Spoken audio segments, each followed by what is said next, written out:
नमस्कार,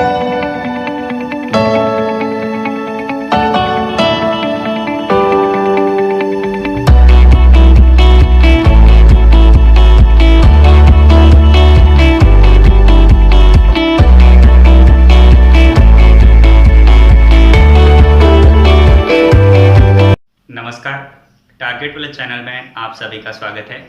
पिछले वीडियो में हमने घनों की गणना के बारे में पढ़ा था और आज के वीडियो में हम पढ़ेंगे चतुर्भुजों की गणना के बारे में। इससे पहले हमने आयतों की गणना और वर्गों की गणना भी पढ़ी थी। आज हम पढ़ेंगे चतुर्भुजों की गणना के बारे में। तो चतुर्भुज क्या होता है और उसका आयत के साथ या वर्ग के साथ क्या संबंध होता है, पहले उसको समझते हैं।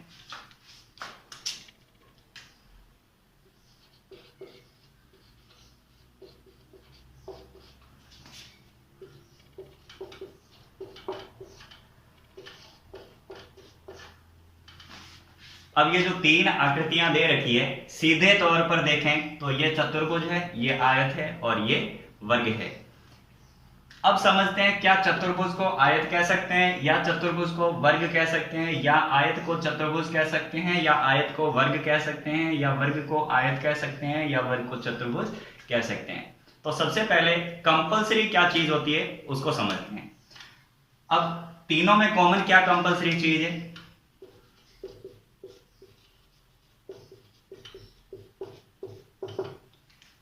चार भुजाएं कंपलसरी है, चतुर्भुज में भी, आयत में भी, वर्ग में भी। चारों कोणों का योग 360 डिग्री होगा, चतुर्भुज में भी, आयत में भी और वर्ग में भी। तो अब अलग क्या है? अलग यह है कि प्रत्येक कोण आयत में 90 डिग्री होगा, वर्ग में 90 डिग्री होगा, जबकि चतुर्भुज में प्रत्येक कोण 90 डिग्री होगा, ऐसा कोई जरूरी नहीं है। तो अब देखिए, चारों का योग 360 डिग्री होगा, तीनों में कॉमन है। तो क्या चतुर्भुज को आयत कह सकते हैं? नहीं कह सकते। क्यों नहीं कह सकते? आयत में क्या जरूरी होता है जो चतुर्भुज में नहीं है? आयत का प्रत्येक कोण 90 डिग्री का होगा, जो चतुर्भुज में होगा या नहीं होगा इसकी कोई गारंटी नहीं है। इसका मतलब चतुर्भुज आयत नहीं होता। क्या चतुर्भुज को वर्ग कह सकते हैं? वर्ग में भी यह जरूरी होता है कि प्रत्येक कोण 90 डिग्री का होगा, जो कि चतुर्भुज में प्रत्येक कोण 90 डिग्री का नहीं होता है, इसलिए चतुर्भुज को वर्ग कहें यह भी जरूरी नहीं है। अब देखते हैं आयत को। क्या आयत को चतुर्भुज कह सकते हैं?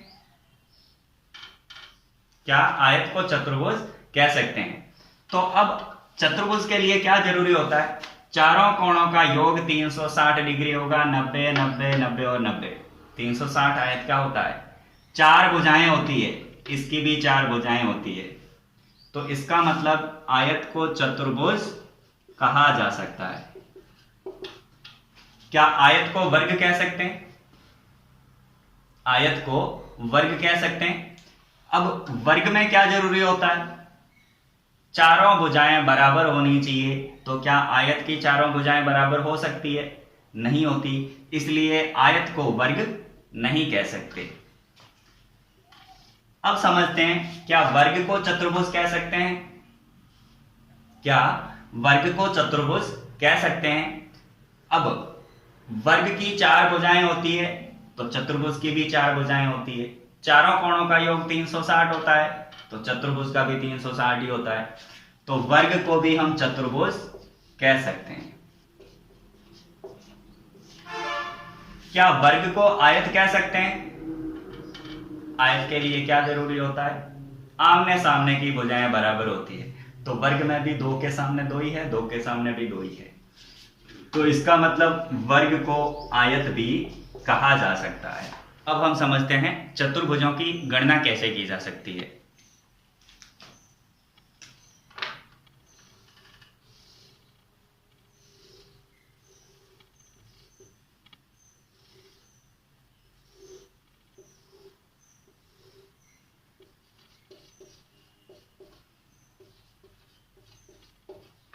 अब इस आकृति में हमें पूछा गया कि इस आकृति में कुल कितने चतुर्भुज है। तो सबसे पहले देखते हैं कि ये जो सीधी सीधी आकृति हमको दिख रही है ये चतुर्भुज है या नहीं है। हमको तो ये वर्ग दिख रही है, तो क्या वर्ग चतुर्भुज नहीं होता? वर्ग को हम चतुर्भुज कह सकते हैं। अगर ये आयत हो तो क्या इसको हम चतुर्भुज कहेंगे? जैसे कि यहां से लेकर यहां तक की जो आकृति बन रही है, इसकी गणना हम आयत में करें या चतुर्भुज में करें, ये तो हमको आयत दिख रहा है। तो आयत अभी हमने पढ़ा कि आयत को भी हम चतुर्भुज कह सकते हैं। तो कभी भी जो हमें आकृति आयत दिख रही है या वर्ग दिख रही है, उसमें चतुर्भुजों की संख्या पूछी जाए, इसके पीछे साथ में ध्यान रखना, अगर सम चतुर्भुज लिखा हो तो इसकी परिभाषा अलग हो जाएगी। क्यों? क्योंकि सम चतुर्भुज होगा वो वर्ग की तरह होगा, यानी कि उसकी चारों भुजाएं बराबर होना जरूरी होता है। लेकिन चतुर्भुज होता है तो वो सम भी होता है और समानांतर भी हो सकता है, समलंब भी हो सकता है। तो इसमें जो जैसे कि ये आकृति बन रही है, तो ये आयतों में इसकी गणना होती है लेकिन वर्गों में इसकी गणना नहीं होती। तो इसको हम चतुर्भुज मान सकते हैं लेकिन सम चतुर्भुज नहीं मान सकते। तो सवाल हमारा यह है कि इसमें चतुर्भुजों की गणना करनी है, तो इसको हम पढ़ेंगे आयतों की गणना की तरह। पिछले वीडियो अगर आपने देखा नहीं है तो आयतों की गणना और वर्गों की गणना, उन दोनों को देख लीजिए ताकि आसानी से समझ में आ जाएगा। तो इसमें चतुर्भुजों की गणना करनी है तो किस तरह करेंगे? आयत की तरह करेंगे। अब आयत की गणना कैसे की जा सकती है? वैसे ही हमको चतुर्भुज की गणना करनी है। तो आयत की गणना करने के लिए हमने लिखा था बाईं ओर से दाईं ओर की गणना, 1 2 3 और 4, और फिर ऊपर से नीचे की ओर। फिर उसके बाद क्या किया था? उसके बाद इनका अलग अलग योग करना है। तो 2 और 1 कितने हो गए? 3 हो गए। 4 और 3 7 और 2 9 और 1 10। इनका योगफल 10 हुआ और इनका योगफल 3 हुआ। अब क्या करना है? 10 का गुणा 3 से करना है। 10 गुणा 3 कितने हुए? 30। तो इस आकृति में कुल कितने चतुर्भुज हैं? 30 चतुर्भुज है। आइए नया क्वेश्चन लेते हैं।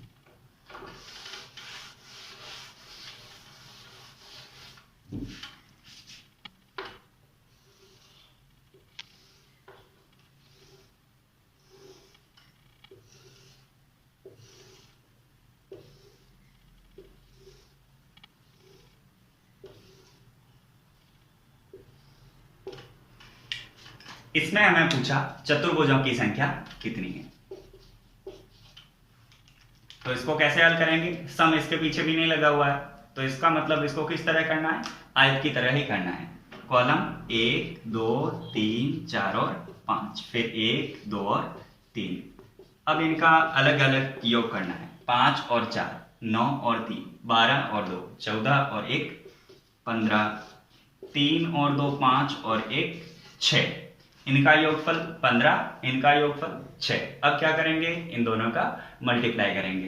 तो 15 मल्टीप्लाई 6 इक्वल 90।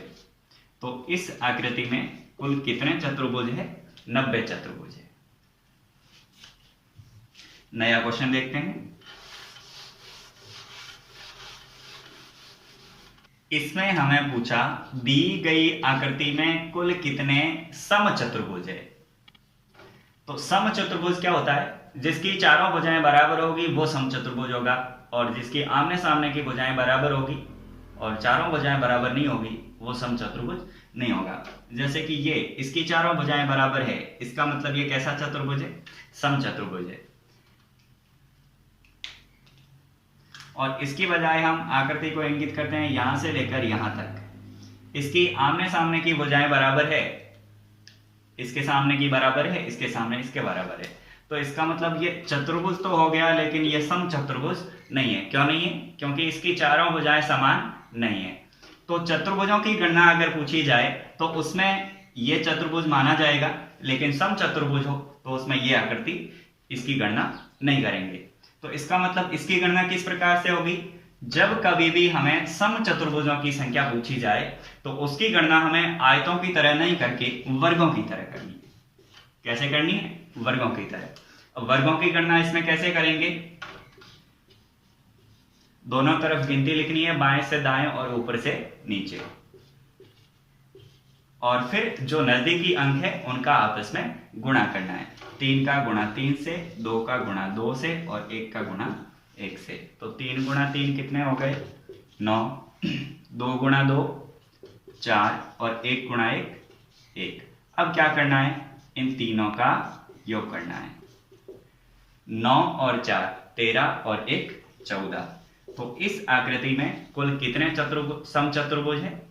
14 समचतुर्भुज है। और इसमें केवल चतुर्भुजों की संख्या पूछी जाती तो उसकी गणना कैसे करते हैं हम? अगर इसमें समचतुर्भुज नहीं पूछकर हमको क्या पूछा जाए, चतुर्भुज कितने, तो इनका आयतों की तरह योग करेंगे। 3 और 2 5 और 1 6। 3 और 2 5 और 1 6। 6 गुणा 6 कितने हुए? 36। तो इसी आकृति में चतुर्भुजों की संख्या पूछी जाए तो कितने होंगे? 36 होंगे। और समचतुर्भुज की संख्या पूछी जाए तो कितने होंगे? 14 होंगे। इस प्रकार से ध्यान रखना है हमें। अगर आपने आयतों की गणना और वर्गों की गणना वाला चैप्टर नहीं पढ़ा है तो पिछले वीडियो में उसको देख लीजिएगा, ताकि ये चतुर्भुज का चैप्टर भी आपको आराम से समझ में आ जाएगा। आगे कई और भी आकृतियां हैं, उसको हम पढ़ेंगे अगले वीडियो में।